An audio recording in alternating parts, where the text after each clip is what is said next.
Kain tayo.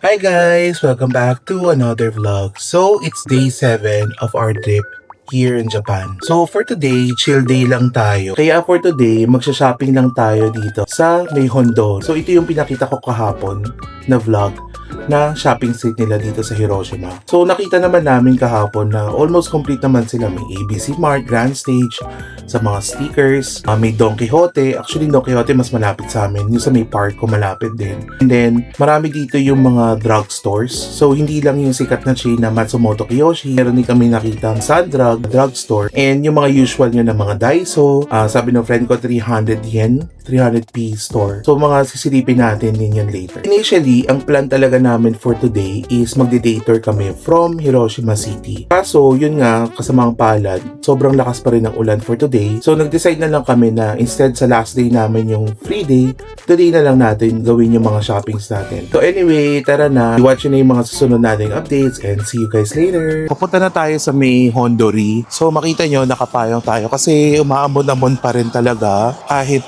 I think mga 11 AM na. Sad lang, but syempre, tuloy pa rin naman tayo sa ating gala. So, chill day na lang tayo and shopping day na lang. Ito yung sinasabi kong main road na katabi ng hotel namin.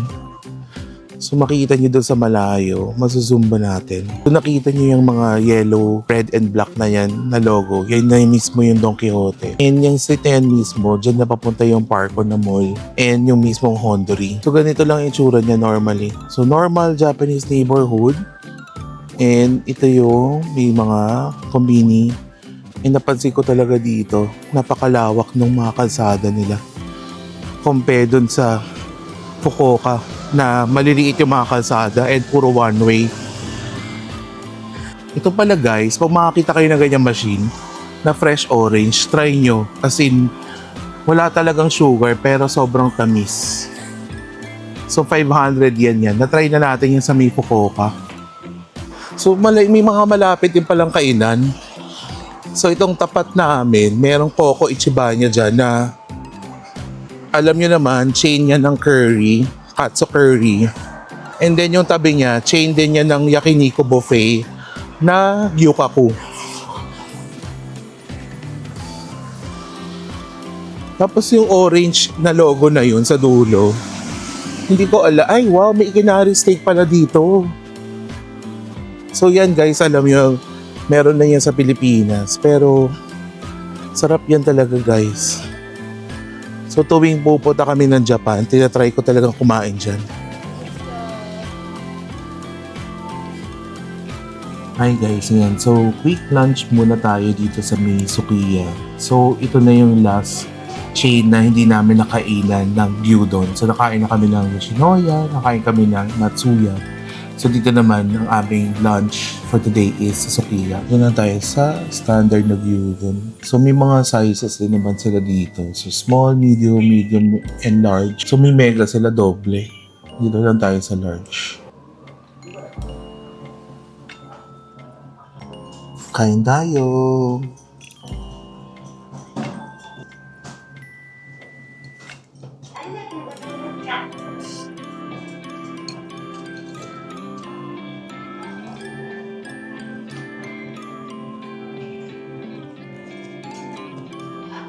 Ito guys, pag nag-Japan kayo, makikita nyo rin tong 2nd Street. So basically, nagbebenta sila ng mga second hand na mga bags, ng mga damit, ng mga shoes. So may mga mangilan-ngilan din silang luxury bags ha. Pero hindi naman yun yung talagang specialty nila. Pero paminsan-minsan, makita nyo may naka-display case dyan na Louis Vuitton, Gucci. Ito guys, pag may makita kayo mga bags na naka-case yun, sure yan na yan yung mga mas mahal and mas mga magagandang condition. So may mga LV, may mga Chanel. Tsaka check nyo rin yung price. Eligible yan for tax-free. Itong branch na to, meron silang mga LV na naka-display na wala sa glass case. So expect no yan na yung mga mas mura, siguro mas luma, and hindi na mga ganun kaganda yung condition yan. Check natin. So ito monogram na canvas na luma na, parang vintage na rin. So ang presyo niya is yan, 89,900 tax free. Ito naman guys, pang lalaki na damier na crossbody bag na black. LV rin siya. So ang presyo niya ay ayan, 99,900. Yan yung tax-free price. So, may mga damit din dito. So, itong pinuntahan namin, mga ilang floors din yan. So, ito meron silang parang tote bag na Pokemon. Ay, cute na to. APC na Pokemon. Magkano to? Ayan, so 12,900 yen. So, second hand yung mga nandito guys ha.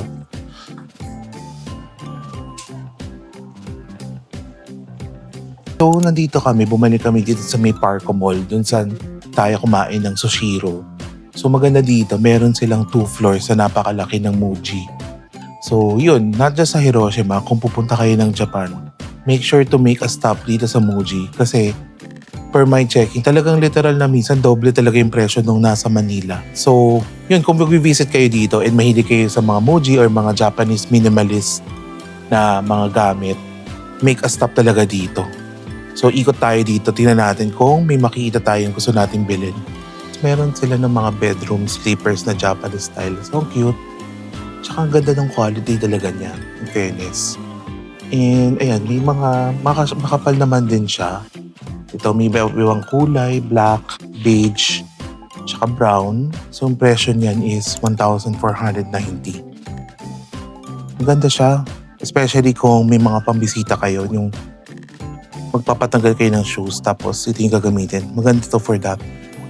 Ito naman mas mura siya kasi mas tela lang siya. Kanina kasi may parang goma pa ilalim tsaka lining. So ito mga fluffy naman, 990. Yan. Ito mas mura pa siya actually. Pero ang cute nito, especially yung pinstripes sa blue. So yan yung mga kulay niya. Pinstripes sa blue, green, and then meron din silang solid na gray, green, tsaka white. So ito, 790 yen to. Ito na guys, yung sikat sa kanila. Yung mga stationery rin nila, tsaka mga ballpen nila. So, actually hindi ko sure kung paano yung presyohan dito. Pero nakasulat dito, 150 and 90. Yen lang. So actually mura siya. Yung presyo ba dito mismo? Wala nakalagay. So ito yung mga gel pen nila na may color. Tingin lang kayo.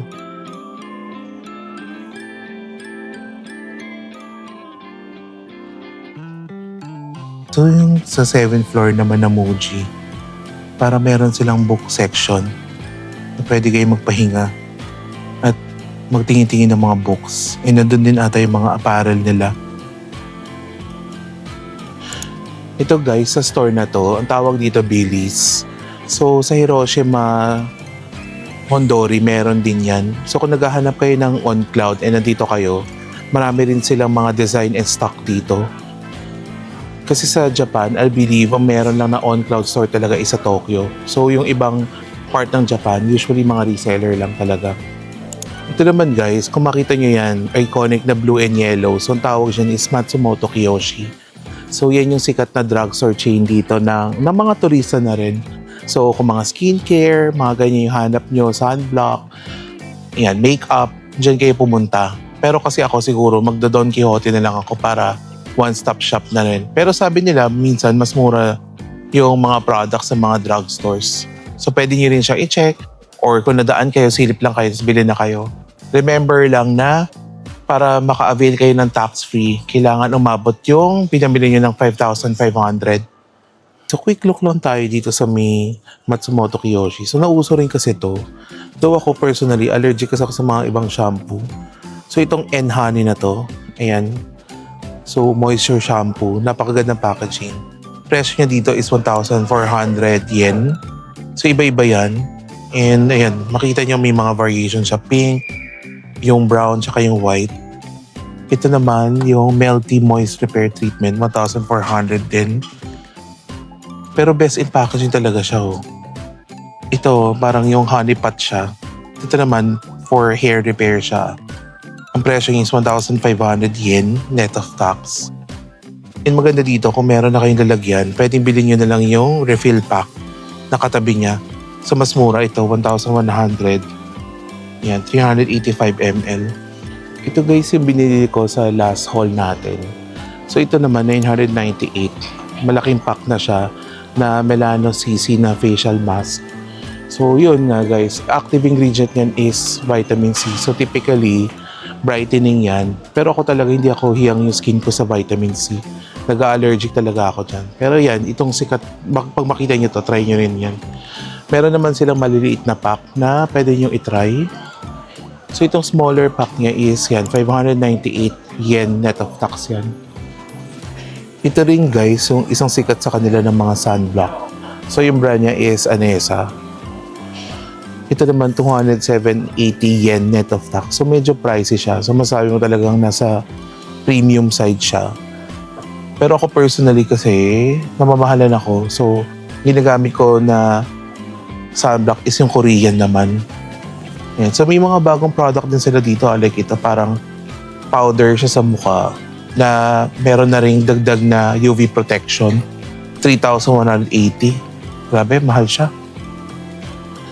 Also, kung wala na kayong time magpuntang Donkey, pwede nyo rin actually explore na kung may mga snacks naman dito na pwede na hindi mag-Donkey. So itong katulad nito na sikat na pasalubong yung Alfort Mini Chocolate. 118 yen siya, net of tax yun. Yes. Meron ding ABC Mart Grand Stage. So check nyo rin yan. So meron normal na ABC Mart, pero napansin ko na kung hanap nyo yung siguro mas premium and mas limited edition ng mga design, ito yung i-check nyo. So usually meron naman yan sa mga any shopping street sa Japan. So dito sa Hiroshima, meron din siya.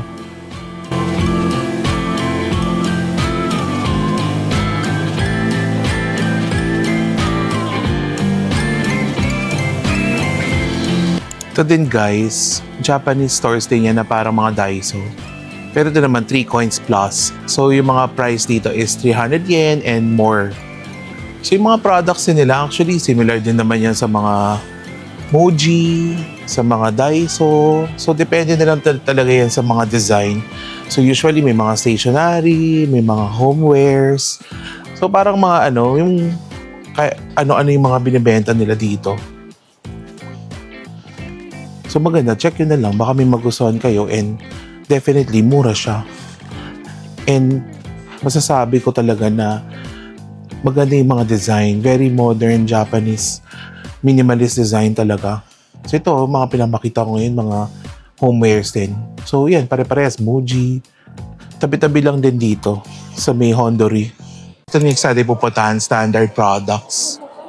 So ganun din yan, mga parang Muji siya, pero napansin ko mas mura siya than Muji pa. Check natin. Meron din silang mga sleepers dito. Diba? Ang gaganda ng kulay. So yun yung napansin ko na medyo nasa gray tone yung mga colors sila. So may mga ganito silang parang yellow, tapos green, and blue, and gray. Check natin. Ayan. So parang mas mura dito ha. Tingnan nyo. Itong suede style slippers. 500 yen siya. Ayan, so ito rin. Ito naman, 500 yen lang din. So yan, mas mura pa to ha. I mean, okay na yung Muji, pero ito mas mura pa dito. So ito 500 yen lang, gray. Pero napansin ko dito guys, parang mas marami silang mga homeware. So ito naman mga towels. Diba ang kakita mga color oh. Saka for sure makakasigurado ka na maganda yung quality dito. So may presyo naman dito. So ito, yan. So yung ganyang towel, 300 yen lang, tax-free. Tapos ito rin, 500 yen tax-free. So maganda na yan. Maganda pang quality. Saka aesthetic pa. Tingnan nyo guys, para sa mga fur babies yung mumura na mga higaan. So ito, 500 yen lang. Tapos ito, ganyan din. Taguan ng mga pusa or dogs nyo, 500 yen. Ito Ito cute. So, bibiling ko to sa dog ko. So, itong pet house, 700 yen lang. Diba sobrang mura niyan? Tingnan nyo man to mga chew toys ng dog nyo. Sobrang mura. Ito parang rope toy, 200 yen lang. Yan. So, yung range niya nasa ano lang, 200, 300 yen lang. So, ito rin, yung toy ball niya, 200 yen. Grabe, sobrang mura. Ito naman guys, iba-ibang color. So, maganda yan kasi mga portable na eco bag. Tapos, pwede nyo i-hook sa bag. Maganda siya pang pasalubong. Sisipin nyo yan 300 yen lang yan. Ito itsura niya. Ganyan lang kaliit. So pampasalubong, tapos naging eco bag yan. Tapos may design pa na standard na simple lang. We are now back dito sa hotel natin. So galing kami dun sa Hondori Street. So may mga ilan kami pinamili. Before kami pumunta sa Don Quixote, binaba muna namin yung mga gamit namin dito, yung mga napamili namin. After nito, pupunta na tayo ng Don Quixote. For that, make sure na huwag kayo masyadong magdala ng mga gamit. Kasi experience ko talaga sa Don Quixote is napakaraming tao. Usually mga tourists talaga yan. Second is maliliit yung mga daanan nila. Right? So kung marami kayong dalang mga bags or mga anything, mahirapan lang talaga kayo mag-shop. So ako, personally, dadaling ko lang talaga is una, syempre yung credit card or money na pambayad mo. And pangalawa is yung passport mo. Kasi kailangan mo yun to claim yung tax-free naman doon sa Don Quixote. So anyway, papahinga na kami ng konti, tapos aalis na rin kami going to Don Quixote. Dito tayo sa may Shuto Okonomiyaki. So malapit na rin to sa may Don Quixote dito sa may Hondori Street. So gusto natin matry itong Hiroshima style Okonomiyaki. Yung difference niya actually doon sa alam natin na Kansai style. Diba yung Kansai style parang pure na, yung para siyang flour base, lahat na may gulay. So ito in particular, so mix siya nung parang meron din siya ng flour base and meron siyang yakisoba na noodles na layer. Pero itong variety may mga egg din siya, tapos may mga laman din siya. So try natin. Ang ano lang dito sa store na to napansin namin is required na bawat isang person is mag-order ng isang okonomiyaki saka isang drinks. So expect nyo na rin na may mga ganong restaurants dito sa Japan. Especially kung limited lang yung seating capacity.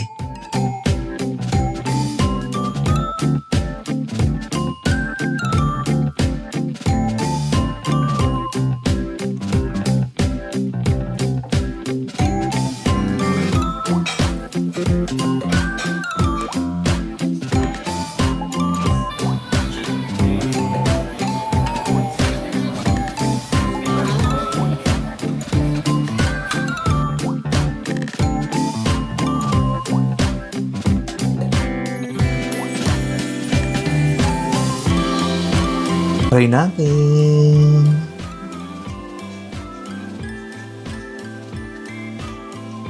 Ayan. So lahat may noodles, may gulay na to, may egg din tong kasama siya ka-pork. And then yung parang takoyaki sauce din na sauce meron din to. Try natin.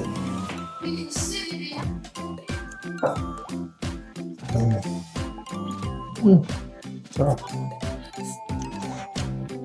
Sarap. Tsaka medyo crispy pa yung noodles. Sarap.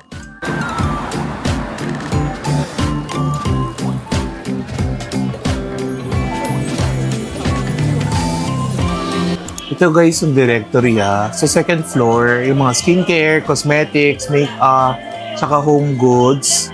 Third floor naman, mga electronics. And then fourth floor, mga perfume, shoes, bags, mga apparel. So dito muna tayo sa ground floor. Focus lang tayo sa mga pagkain. Okay, so ito yung start natin. Isa sa mga favorite pasalubong. So 239 yung presyo niya tax-free.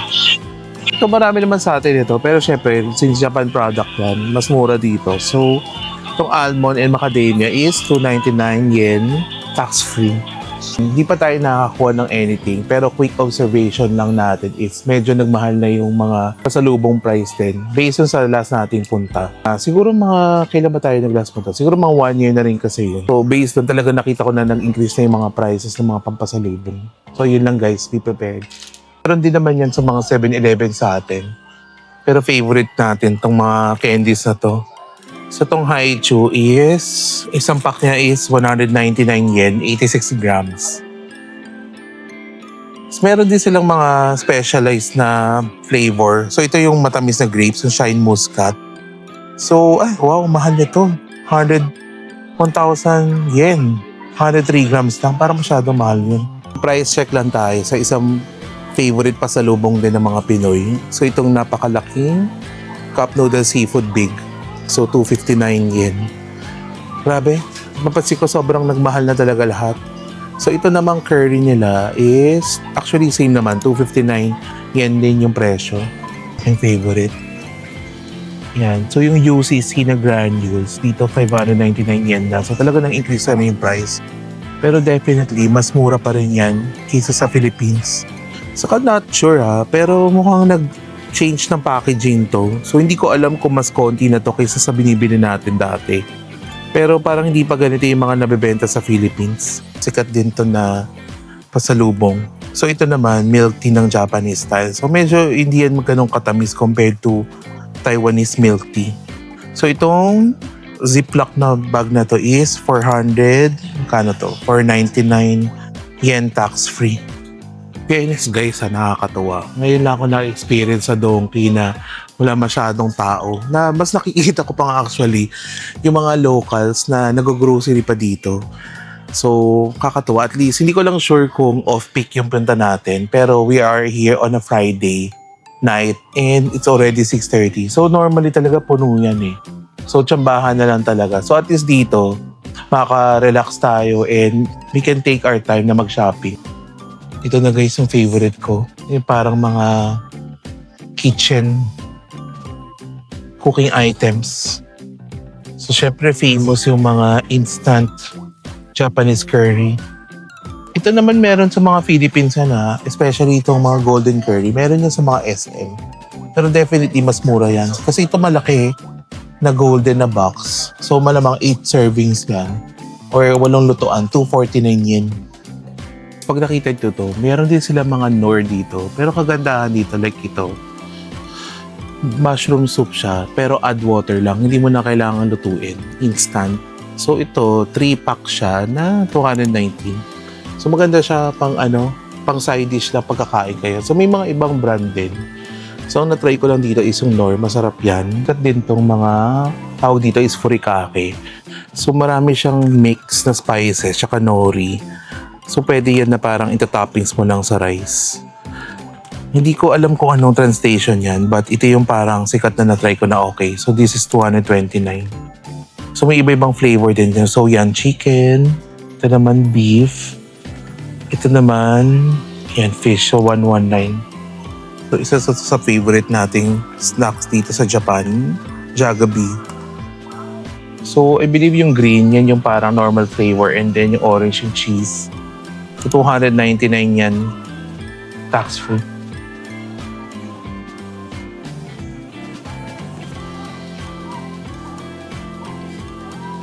Mga iba-ibang flavor na KitKat. So, famous yun sa Japan. Pero dito napansin ko, hindi ganun karami yung variety ng KitKat pa. So, ang average niya is mga nasa 280 to 400. Mga cheese snacks na pwedeng papakin. So, isa sa mga gusto rin natin yan. So, this is 329 yen. Makakatuwa lang guys kasi dito, tingnan nyo, parang may section dito na puro Filipino products. Ayan, meron pa nga dito na Silver Swan, na toyo, dato puti vinegar, so may mga pancit canton. Ayan, so nakausap namin kanina yung kinain na naming restaurant. So sabi nung hapon, marami nga rin daw mga Pinoy dito sa Hiroshima. So kaya naman tingnan nyo. O diba meron dito pang pancit canton, may mga Pinoy soy sauce, and may mga patis. Pero ito Thai, pero alam naman natin na ginagamit pa rin ng mga Pinoy ang Thai patis. O ito, fruit cocktail. Nakakatawa lang.